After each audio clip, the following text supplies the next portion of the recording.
अमित एक छोटे से गांव का लड़का था, लेकिन उसके सपने बहुत बड़े थे। वह एक दिन देश का सबसे बड़ा व्यवसायी बनना चाहता था, मगर हालात उसके खिलाफ थे। न तो उसके पास पैसे थे, न कोई बड़ा सहारा, लेकिन उसके अंदर एक जिद थी, एक आग थी जो उसे चैन से बैठने नहीं देती थी।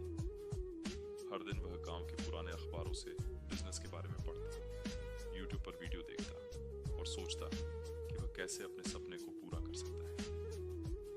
उसके माता पिता ने कई बार उसे समझाया, बेटा, जिंदगी इतनी आसान नहीं होती, खेती करो, हमारे जैसे साधारण जीवन जियो।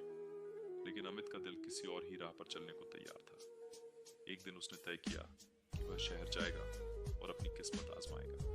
घर वालों ने मना किया, लेकिन वह बिना किसी को बताए अपने छोटे से बैग में कपड़े डाले और निकल पड़ा। जेब में सिर्फ 500 रुपए थे, लेकिन हौसला अनमोल था। शहर में आकर उसने एक छोटी सी नौकरी पकड़ ली, जिससे उसका गुजारा चल सके। दिन में काम करता और रात में बिजनेस की किताबें पढ़ता। वह लोगों से सीखता, असफलताओं से गिरता और फिर उठता। कई बार पैसे खत्म हो जाते, भूखा सोना पड़ता, लेकिन उसने हार नहीं मानी। कई साल की मेहनत और संघर्ष के बाद उसने एक छोटी सी कंपनी शुरू की। शुरुआत में उसे बहुत नुकसान हुआ, लेकिन उसने अपनी गलतियों से सीखा। धीरे धीरे उसकी मेहनत रंग लाने लगी। 5 साल बाद वही लड़का, जिसे लोग गांव में सपनों में जीने वाला कहते थे, आज एक सफल व्यवसायी बन चुका था। जब वह पहली बार अपनी शानदार कार में बैठकर गांव लौटा, तो सबकी आंखों में हैरानी और गर्व था।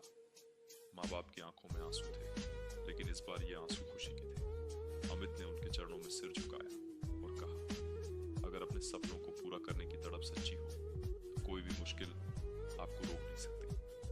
सीख, अगर तुम अपने सपनों को पूरी शिद्दत से चाहो और उनके लिए तड़पोगे,